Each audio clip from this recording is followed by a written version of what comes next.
에베소서 4장 11절부터 16절까지를 제가 대신 봉독해 드리겠습니다. 하나님의 말씀을 들으십시오. 그가 어떤 사람은 사도로, 어떤 사람은 선지자로, 어떤 사람은 복음 전하는 자로, 어떤 사람은 목사와 교사로 삼으셨으니 이는 성도를 온전하게 하여 봉사의 일을 하게 하며 그리스도의 몸을 세우려 하심이라.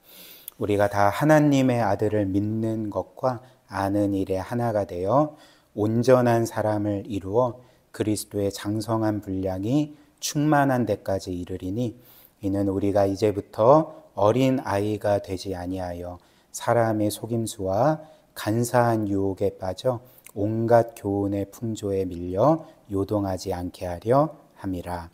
오직 사랑 안에서 참된 것을 하여 범사에 그에게까지 자랄지라. 그는 머리니 곧 그리스도라. 그에게서 온몸이 각 마디를 통하여 도움을 받음으로 연결되고 결합되어 각 지체의 분량대로 역사하여 그 몸을 자라게 하며 사랑 안에서 스스로 세우느니라. 아멘. 우리는 계속 그리스도와 그리스도인이라는 주제로 하나님의 말씀을 살펴보고 있습니다. 그래서 우리가 첫 새 설교에서는 복음의 핵심, 즉 그리스도는 어떤 분이시고 그분을 믿음으로 구원받은 그리스도인들은 어떤 사람들인지에 대해서 살펴보았고요. 그 다음에 우리가 각각의 주제들, 결혼, 또 자녀 양육, 우리의 일과 직업에 대한 성경의 가르침을 살펴보았습니다. 이번 주와 다음 주는 우리가 교회 생활에 대해서 함께 살펴보겠습니다. 그래서 이번 주는 11절부터 14절까지 말씀 함께 살펴보겠고요. 다음 주는 15절과 16절의 말씀을 함께 살펴보도록 하겠습니다. 오늘은 교회 생활에 대한 성경의 가르침 중에 이제 두 가지를 살펴보겠습니다. 첫 번째는 목사의 역할에 대해서 살펴보겠고요. 그리고 두 번째는 목사와 성도가 함께 이루어 가야 할 일이 이제 무엇인지를 함께 살펴보겠습니다. 첫 번째로 목사의 역할입니다. 목사는 어떤 사람일까요? 일단 하나님은 그분의 교회를 섬기고 또 성도들을 섬기기 위해서 모든 성도들 가운데 일꾼들을 세우십니다. 사역자들을 세우시는데 11절 말씀 다시 보시면 이제 이렇게 말하죠. 그가, 여기에서 그는 이제 예수 그리스도를 가리킵니다. 예수 그리스도께서 어떤 사람은 사도로, 어떤 사람은 선지자로, 어떤 사람은 복음 전하는 자로, 어떤 사람은 목사와 교사로 삼으셨다. 이렇게 말을 합니다. 그래서 지금 11절 말씀에 따르면 교회 안에는 이제 사도라는 직분이 있고 선지자라는 직분이 있고 또 복음을 전하는 전도자라는 직분이 있고 목사와 교사라는 직분이 있음을 우리가 보게 되죠. 물론 지금도 하나님은 교회 안에서 사도를 세우시거나 선지자를 세우시는 것은 아닙니다. 이 사도의 직분과 선지자의 직분은 사실 일시적인 직분입니다. 예수 그리스도께서 이제 부활 승천하신 후에 이제 교회가 세워지지 않습니까? 그래서 그때부터 이제 성경 66권의 기록이 완료될 때까지 한시적으로 세우셔서 그래서 초대교회를 세우고 교회의 근간을 놓고 성경을 다 기록하게 하시는 일을 위해서 특별하게 이 사도와 선지자들을 세우신 거죠. 따라서 지금은 성경이 다 완료가 되었기 때문에 이 사도들이 죽은 이후로는 더 이상 하나님은 사도와 선지자들을 세우시지 않았습니다. 그래서 지금 이제 여러분들이 보기에 누군가가 자신을 사도라고 주장하고 선지자라고 주장하면 이제 거짓이다 이렇게 생각을 하면 됩니다. 그래서 제가 그 과거에 설교했던 하이델베르크 요리문답 29번째 설교, 이제 그리스도와 교회라는 설교인데 제가 한번 유튜브로 올려드렸죠. 이제 그 설교를 이제 참고하시면 됩니다. 이제 깊게 들어가진 않겠습니다. 그런데 이제 하나님은 여전히 그럼에도 불구하고 그분의 교회와 성도들을 섬길 사람들을 세우시는 거죠. 그래서 그 사람들이 누굴까요? 오늘 우리가 보는 것처럼 이제 복음 전하는 자도 세우시지만 목사와 교사를 세우시는 것입니다. 네, 일단 여기에서 목사와 교사를 세우신다고 할 때 우리 주께서 목사 따로 세우시고 교사 따로 세우시는 것을 의미하진 않습니다. 여기에서 교사라는 것은 뭐 주일학교 교사라든지 중등부 교사라든지 이제 이런 것을 의미하는 게 아닙니다. 여기에서 목사와 교사는 사실 이제 한 사람을 지칭하는 것입니다. 즉 목사와 교사는 목사이자 동시에 교사의 직분을 의미하는 것입니다. 왜냐하면 이제 헬라어 원문을 보면 이 사도, 선지자, 또 복음 전하는 자에는 앞에 하나의 정관사가 각각 붙습니다. 근데 이 목사와 교사에는 정관사가 각각 붙는 것이 아니라 한 정관사가 목사와 교사 앞에 붙는 거죠. 목사와 교사 둘을 수식합니다. 그러니까 뭘 의미할까요? 그러니까 목사이자 교사인 사람을 세운다는 것을 의미하는 거겠죠. 그렇다면 이제 여기에서 성경이 말하는 목사의 정체성은 무엇일까요? 목사의 정체성은 목사이자 교사입니다. 목사이자 교사입니다. 여기에서 특별히 목사를 의미하는 헬라어 단어가 이제 포이멘이라는 단어인데 이 포이멘이라는 단어는 이제 목자를 의미합니다. 양을 치는 목자를 의미합니다. 그렇기 때문에 성경이 말하는 목사는 어떤 사람인가? 목사의 정체성은 목자이자 교사로서 목사는 성도들을 목양하고 동시에 성도들을 가르침으로써 그 성도들을 온전케 하고 교회를 세우는 일을 하는 사람. 이제 이렇게 우리가 목사의 정의를 이제 성경에서 보게 되는 거죠. 그래서 12절 말씀은 이어서 하나님께서 이런 목사를 세우신 이유를 이렇게 말씀합니다. 12절 말씀 보십시오. 이는 성도를 온전하게 하여, 이는 성도를 온전하게 하여. 즉 목사는 어떤 사람입니까? 성도들을 가르치고 목양해서 성도들을 온전하게 하는 사람, 온전하게 세우는 사람을 의미합니다. 그렇다면 이제 목사는 성도들을 온전하게 세운다고 할 때 뭐로 성도들을 온전하게 세울까? 제가 여러분들을 어떤 것으로 온전하게 세웁니까? 뭐 어떤 행정으로 혹은 어떤 행사로 어떤 레크리에이션으로 뭐 이런 게 아니겠죠? 하나님의 말씀으로 성도를 온전하게 세웁니다. 그래서 그 예를 들면 사도 바울은 이제 예루살렘으로 가면서 이제 예루살렘으로 가면 이제 성령께서 예언하시기를 너는 반드시 고난 받는다.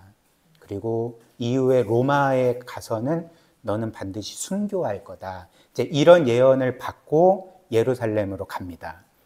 그리고 예루살렘으로 가기 직전에 이제 자신이 목양하던 에베소의 성도들, 장로들을 불러서 이제 유언과 같은 말을 남기는데 이제 사도행전 20장 31절과 32절 한번 보십시오. 사도 바울이 이렇게 말하죠. 그러므로 여러분들이 일깨어.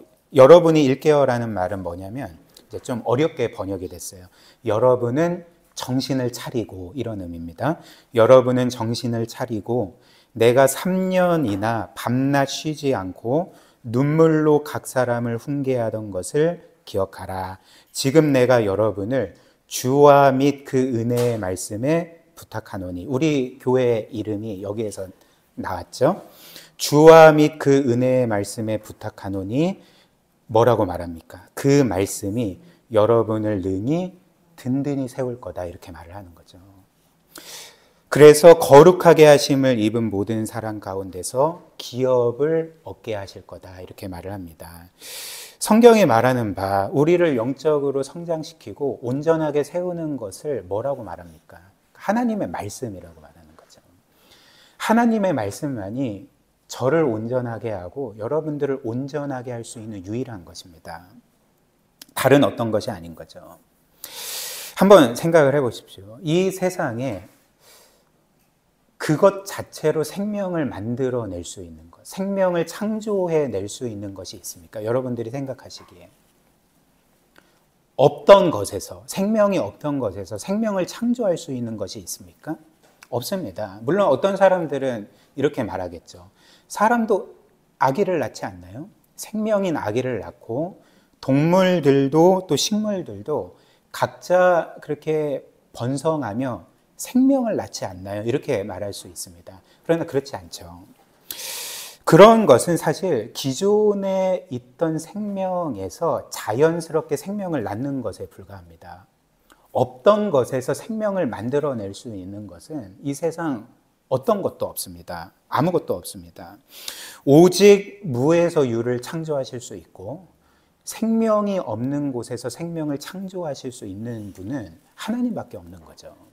그래서 창세기 1장의 창조 기사를 보면 이제 하나님께서 어떻게 이 세상 모든 것들을 만드시고 생명을 창조해 내시는지 아십니까? 무엇으로 그렇게 하신지 아십니까? 말씀으로 그렇게 하셨습니다. 하나님께서 말씀하셨을 때 이 세상 모든 것들이 창조되었고 하나님께서 말씀하셨을 때 거기에 생명이 들어갔던 거죠. 살아있는 생명이 되었던 것입니다.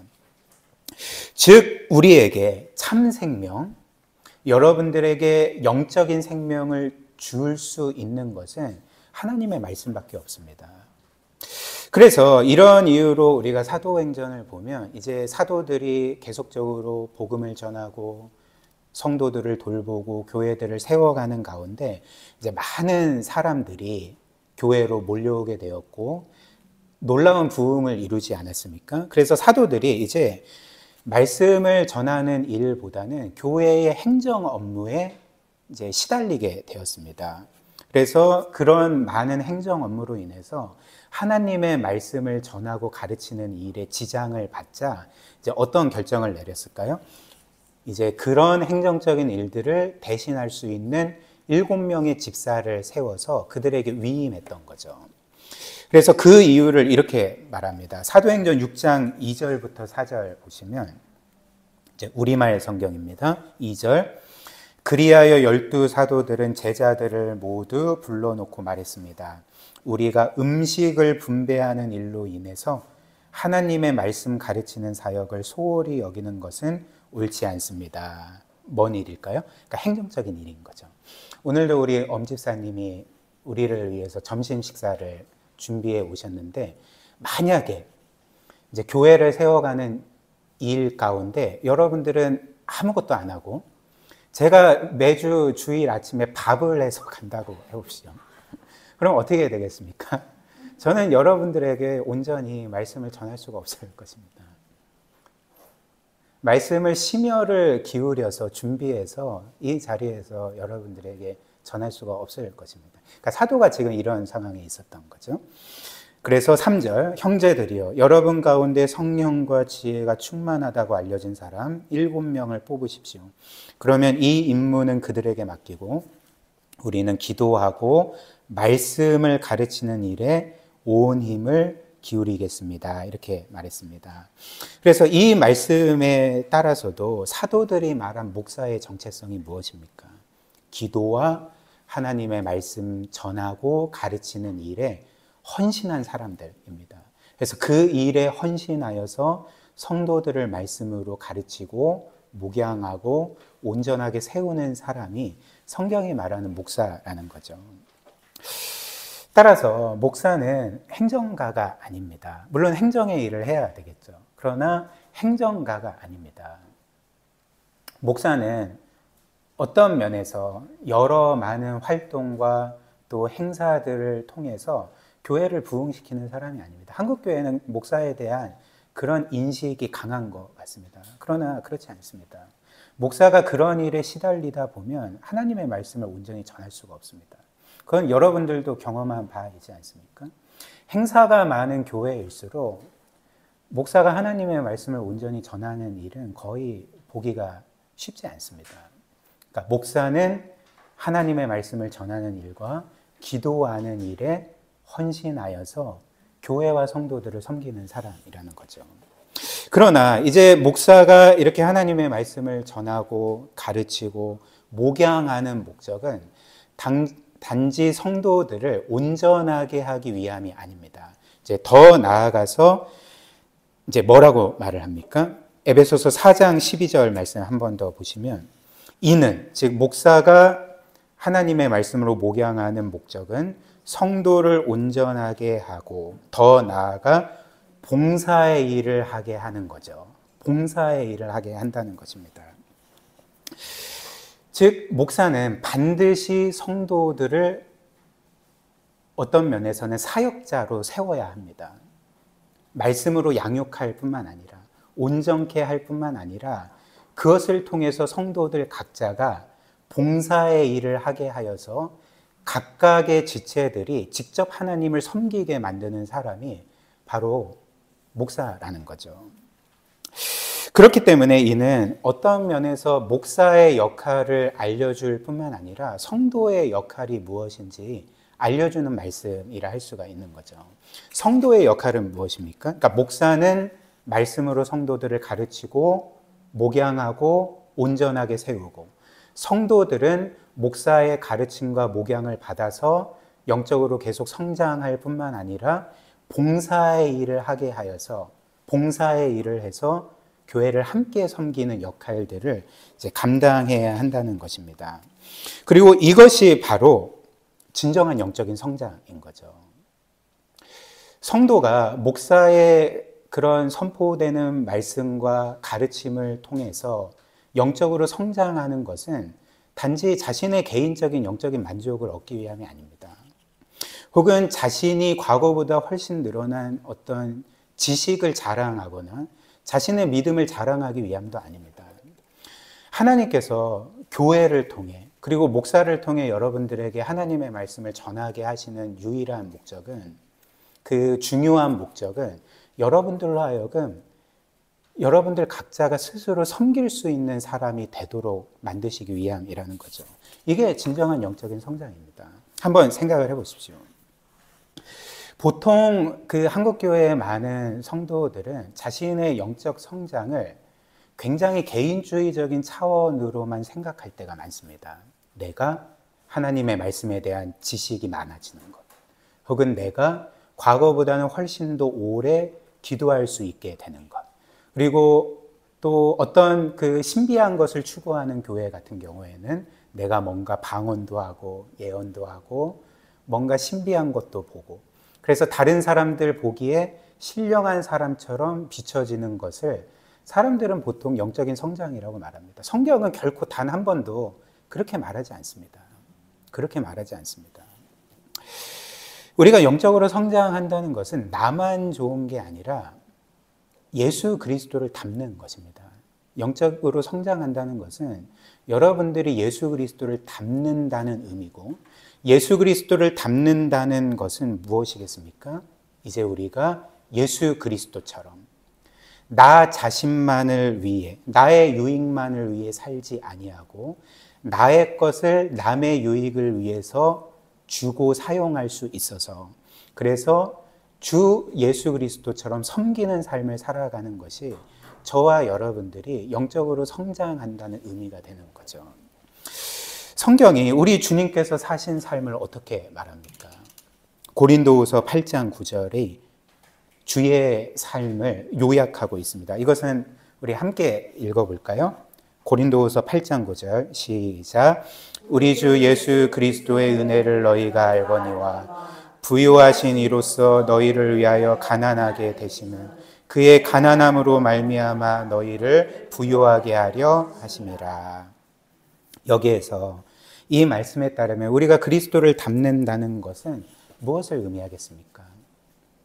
우리가 부해지기 위해서 하나님과 성도들을 이용하는 삶이 아닙니다. 오히려 하나님을 위해, 또 성도들을 부유하기 위해서 내 자신의 것을 내어주고 스스로 가난해질 수 있고 섬길 수 있는 삶을 가리켜서 예수 그리스도의 삶이다. 그리고 그리스도를 닮는 삶이 바로 이거다라고 우리에게 말씀해 주고 있는 거죠. 따라서 우리는 우리의 영적인 성장을 이런 관점에서 바라봐야 되는 거죠. 이런 기준과 관점에서 내가 영적으로 성장했는지, 그리고 성장해 가고 있는지, 이것을 우리가 돌아봐야 하는 것입니다. 저도 마찬가지입니다. 그리고 여러분들도 마찬가지죠. 그래서 이것을 위해서 목사는 기도와 하나님의 말씀을 가르치고 전하는 일에 헌신하여 여러분들을 온전하게 세우고, 여러분들은 그것으로 영적으로 성장하고 성숙하게 되어서 봉사의 일을 하고, 그리고 그리스도처럼 섬기는 삶을 삶으로써, 그래서 함께 교회를, 또 그리스도의 몸을 이제 세워가는 것이 하나님께서 목사를 세우신 목적이고, 또 여러분들에게 주신 역할, 사명이라는 것입니다. 그 다음 두 번째로, 목사와 성도가 함께 이루어야 하는 일입니다. 제가 좋은 소식 하나 알려드릴까요? 오늘은 설교가 짧습니다. 네, 이게 마지막 대지입니다. 네, 왜냐하면 원래 11절부터 16절을 다 하려고 했는데 너무 길어서 이제 두 개로 쪼갰습니다. 그래서 오늘 설교는 이제 짧습니다. 그래서 어찌됐든 두 번째로 목사와 성도가 함께 이루어야 될 일입니다. 13절 한번 보십시오. 13절, 우리가 다, 여기에서 우리는 누구를 가리킬까요?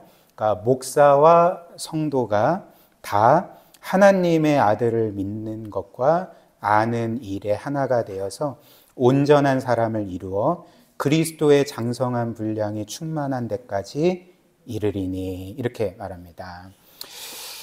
즉 목사와 성도가 이제 함께 이루어야 하는 일은 하나님의 아들을 믿는 것과 아는 일에서 하나가 되어 성장하는 거죠. 성장해서 온전한 사람을 이루어 그리스도의 장성한 분량에 이르는 것이 이제 저와 여러분들이 함께 이룰 일입니다. 특별히 이 13절 말씀은 너희가 하나님의 아들을 믿는 일에 온전한 사람이 되라고만 말하지 않죠. 하나님의 아들을 믿는 일에만 온전하게 되어야 된다 이렇게 말하지 않고 이제 뭐라고 말합니까? 하나님의 아들을 믿는 일과 아는 일에서 온전해져야 된다. 지금 이렇게 말을 합니다. 하나님께서 이 말씀을 통해서 저와 여러분들에게 요구하시는 바가 무엇이겠습니까? 우리는 단지 하나님과 예수 그리스도를 믿는 일에만 멈추면 안 된다는 거죠. 믿는 일에만 멈추면 안 됩니다. 우리는 더 나아가서 하나님과 그분의 아들 그리스도를 아는 일에서, 즉 그리스도를 아는 지식에서 계속적으로 자라야 합니다. 이것이 성경이 우리에게 요구하는 거죠. 그리고 예수 그리스도를 아는 지식에서 자란다는 것은 저와 여러분들이 성경을 아는 지식에서 자라나는 것을 의미합니다. 왜냐하면 주께서 말씀하신 것처럼 모든 성경은 나를 가리킨다 이렇게 말씀하시지 않았습니까? 모든 성경의 성취가 바로 나다라고 그리스도께서 말씀하셨기 때문에 그리스도를 아는 지식에서 자라는 것은 성경을 아는 지식에서 저와 여러분들이 자라나는 것을 의미하는 거죠. 그래서 성경은 이어서 또 이렇게 말합니다. 14절 말씀 보십시오. 이는이라는 것은 뭘까요? 너희가 하나님의 아들을 믿는 것과 아는 일에서 자라나는 그 목적은 우리가 이제부터 어린아이가 되지 아니하여 사람의 속임수와 간사한 유혹에 빠져 온갖 교훈의 풍조에 밀려 요동하지 않게 하려 함이라. 이렇게 말을 합니다. 일단 여기에서 어린아이라는 거, 너희는 이제부터 어린아이가 되면 안 된다. 예전에 그 영화 아십니까? 벤자민의 버튼인가? 이런 영화 아십니까? 자, 정확히 기억이 안 나는데 어떤 사람이 태어나자마자 노인의 모습으로 태어난 거예요. 그리고 나이가 들수록 역행해서 아기가 되어가는 그런 영화였습니다. 하여튼 그 제목이 지금 생각이 안 나는데 어린아이가 된다는 게 이런 의미는 아니겠죠. 그렇죠? 여러분들이 어린아이가 된다는 게 이런 의미가 아니겠죠.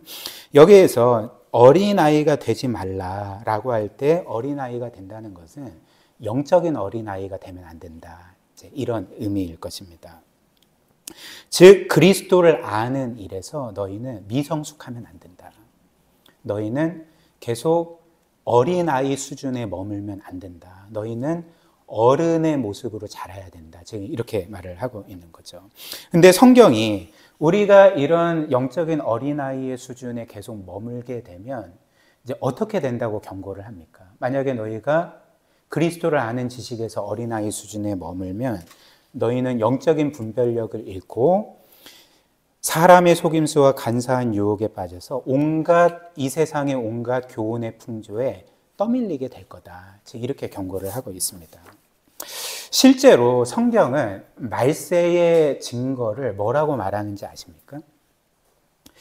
우리 주께서 말씀하신 바에 따르면 말세의 증거는 많은 거짓 선지자들이 일어나서 거짓 진리들로, 교훈들로 수많은 사람들을 미혹하는 것입니다. 그래서 그들을 영적인 파멸에 이르게 하는 것이 말세의 증거입니다. 그래서 주께서 친히 이렇게 말씀하셨죠. 마태복음 24장 보시면 11절, 12절 말세에 거짓 선지자가 많이 일어나 많은 사람을 미혹하겠으며 불법이 성함으로 많은 사람의 사랑이 식어지리라. 그리고 24절도 보시면 말세에 거짓 그리스도들과 거짓 선지자들이 일어나서 큰 표적과 기사를 보여 할 수만 있다면 택하신 자들도 미혹하리라. 이렇게 경고를 하셨습니다. 이는 우리가 살고 있는 현 시대의 모습이 아닙니까? 사실 이 시대는 유례 없는 많은 이단들과 거짓 사상들과 교훈들이 사람들을 미혹하고 있는 시대입니다. 우리나라만 해도 정말 많은 이단들이 있고 이 광주만 해도 제가 뭐 정확하진 않지만 전국적으로 이단의 교세가 가장 센 도시 중에 하나라고 합니다. 여러분들도 뭐 전남대 근처에 돌아다녀 보면 쉽게 이단들을 만날 수 있지 않습니까? 은성이가 전남대다네. 아무튼 그렇지 않습니까? 그러니까 이게 주께서 우리에게 경고하신 말세의 증거라는 거죠. 그래서 사람들은 끊임없이 거짓 교훈들로, 이단들은 끊임없이 거짓 교훈들로 사람들을 미혹시키고 그들을 영적인 파멸에 이르도록 지금도 역사하고 있다는 거죠. 또한 현 시대는 그 이단들이 활개치는 시대일 뿐만 아니라 정말 우리는 매 시시각각 그 정보와 미디어의 홍수 가운데 살고 있지 않습니까? 지금 우리가 살고 있는 시대는 정말 유례 없는 인류 역사상 가장 많은 정보를 가장 손쉽게 얻을 수 있는, 접할 수 있는 시대입니다. 여러분들도 마찬가지 아닙니까? 여러분들도 매일 미디어를 통해 TV나 유튜브나 SNS를 통해서 여러분들이 원하건 원치 않건 수많은 쏟아지는 정보들을 접하게 됩니다.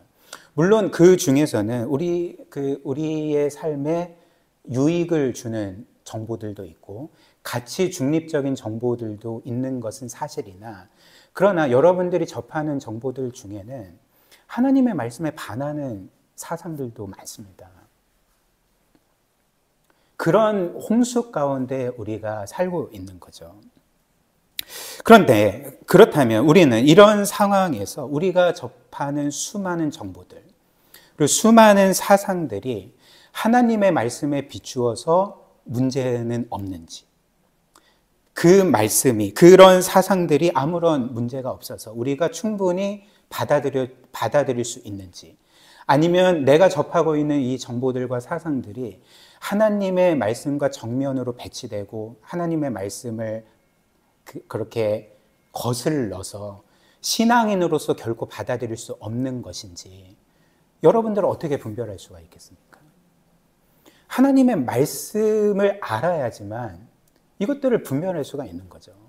만약에 하나님의 말씀을 모르면 성경이 우리에게 뭐라고 말하는지를 여러분들이 듣지 않고 그것들을 숙지하지 않으면 여러분들은 이 쏟아지는 정보의 사회 가운데 이것이 진짜 하나님의 말씀에 따라서 맞는지 틀린지를 분별할 수 없게 됩니다. 그렇다면 그대로 살아가는 거죠. 그대로 살아가는 것입니다. 휩쓸리며 살아가는 거죠. 그래서 성경은 뭐라고 말합니까? 우리가 본 성경에 따른 14절에 만약에 우리가 성경을 아는 지식에서 어린아이의 수준에 머물게 되면 너희는 반드시 후반절 온갖 교훈의 풍조에 밀리게 될 거다 이렇게 말하는 거죠. 온갖 교훈의 풍조에 휩쓸리게 될 거다라고 말을 하는 것입니다. 이해되십니까? 그래서 우리가 성경이 말하는 하나님의 뜻을 선명하게 그리고 확실하게 알지 못하면 저나 여러분들이나 우리의 생각의 방향, 또 여러분들이 인생에서 어떤 것을 선택하고 결정하는 것을 우리는 하나님의 말씀을 따라 하지 않게 될 것입니다. 우리는 우리의 바람에 따라서, 우리의 욕망에 따라서, 아니면 이 세상의 대다수의 사람들이 이거 맞는 길이야 라고 말하는 것에 따라서 여러분들은 여러분들의 생각의 방향을 결정할 거고 여러분들의 인생의 선택과 결정들을 해 나갈 것입니다.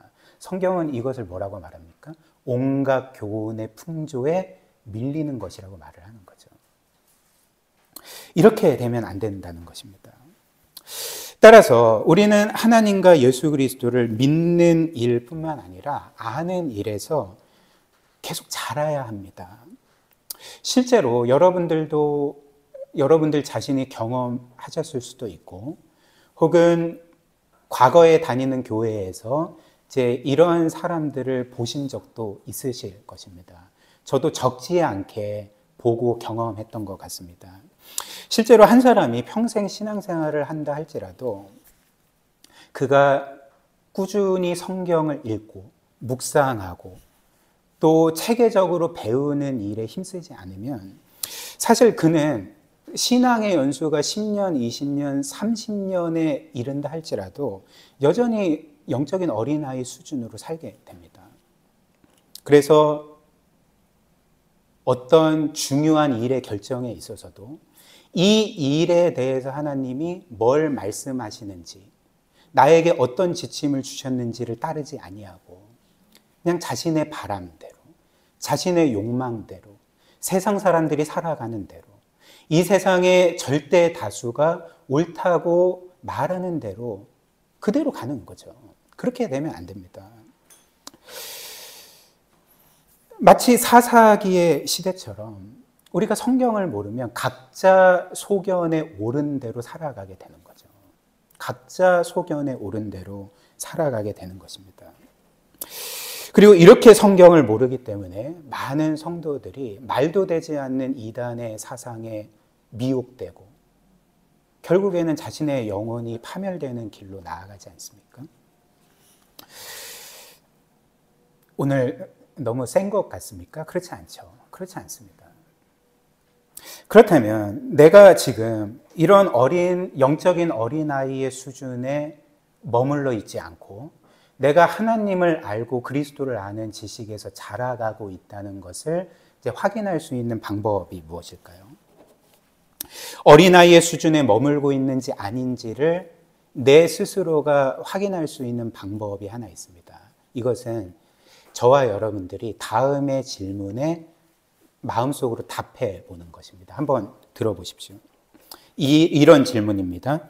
지금 나의 생각의 방향을 결정하고 나로 하여금 어떤 것을 선택하게 하고 결정하게 하는 것이 무엇인가?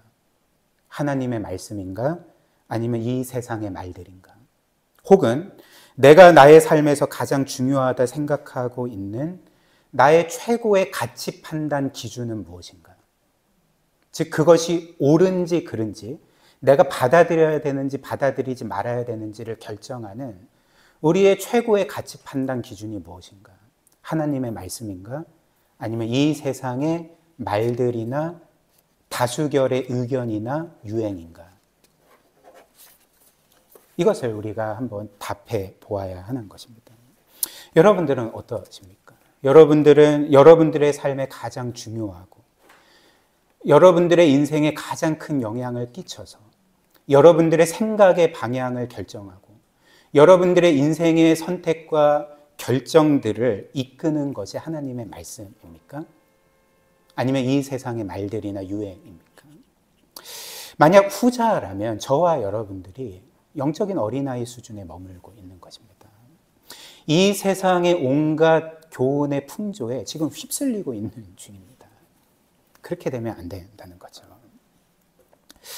사랑하는 여러분, 그러므로 우리는 하나님과 그분의 아들을 믿는 일과 아는 일에서 계속 자라야 합니다. 그리고 이를 위해서 저와 여러분들은 성경 없는 삶을 살아서는 안 됩니다. 일주일 동안 예배 시간을 제외하고 단 한 번도 성경을 열어보지 않는 삶을, 꺼내서 열어보지 않는 삶을 살아가면 안 됩니다. 그리고 1년 동안 자신의 여가 활동이나 자기 개발을 위해서 여러 유튜브 영상을 보고 여러 책들은 보지만 정작 자신에게 가장 중요한 자신의 영혼을 위해서, 자신의 영적인 생명을 위해서 성경을 보지 않을 뿐만 아니라 자기 스스로의 의지로 단 한 번도 신앙서적을 사본 적도 없고 읽어본 적도 없다면 그렇게 하면 안 되는 거죠. 여러분들은 여러분들의 가장 중요한 영적인 생명을 위해서 하나님의 말씀인 성경을 꾸준히 읽어야 되고, 또 이 말씀을 우리가 더 잘 이해할 수 있도록 도와주는 신앙서적을 1년에 최소한 한 2-3권은 읽으셔야 합니다. 그리고 주일 설교뿐만 아니라 이제 금요 기도회 때마다 이제 선포되는, 우리가 계속 금요일에는 교리 강좌를 하죠. 이 말씀을 꾸준히 들음으로써 성경을 체계적으로 배워 가셔야 합니다. 여러분들이 아무리 이 세상의 모든 것을 소유하고 모든 것을 이룬다 할지라도 여러분들 안에 영적인 생명이 없다면 그게 무슨 소용이 있겠습니까? 여러분들이 모든 것을 가지고 모든 것을 이뤘음에도 불구하고 여러분들의 영혼이 피폐한 채 살아간다면 그게 무슨 유익이 있겠습니까? 그러므로 이 말씀을 기억합시다.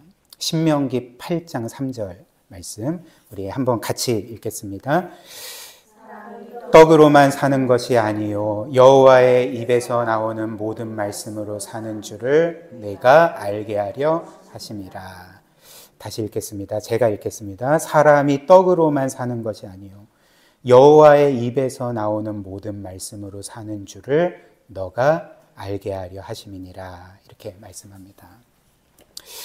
우리를 살리는 것은 여기 떡으로 상징되는 이 세상의 것들이 아닙니다. 이 세상의 사상이나 말들이 아닙니다. 이 세상의 유행이 아닙니다. 우리를 진정으로 살게 만드는 것은 하나님의 말씀입니다. 사실 이 말씀은 주님께서 광야에서 사탄에게 시험 받으실 때 그 사탄의 시험을 물리치실 때 인용하신 말씀이라는 것을 아십니까? 여러분들이 아시다시피 우리 그리스도는 이제 광야에서 40일간 금식 기도를 하셨습니다.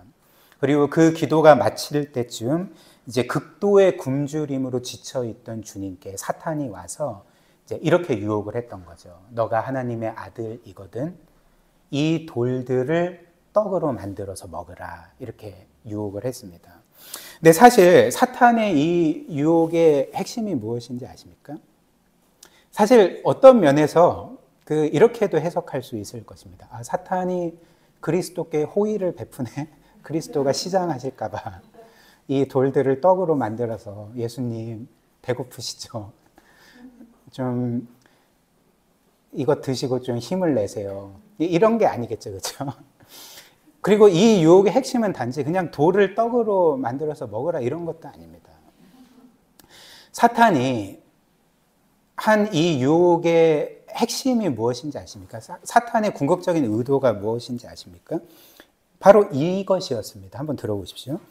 너가 하나님의 아들이라면 이런 고난의 길을 걸을 필요가 없잖아.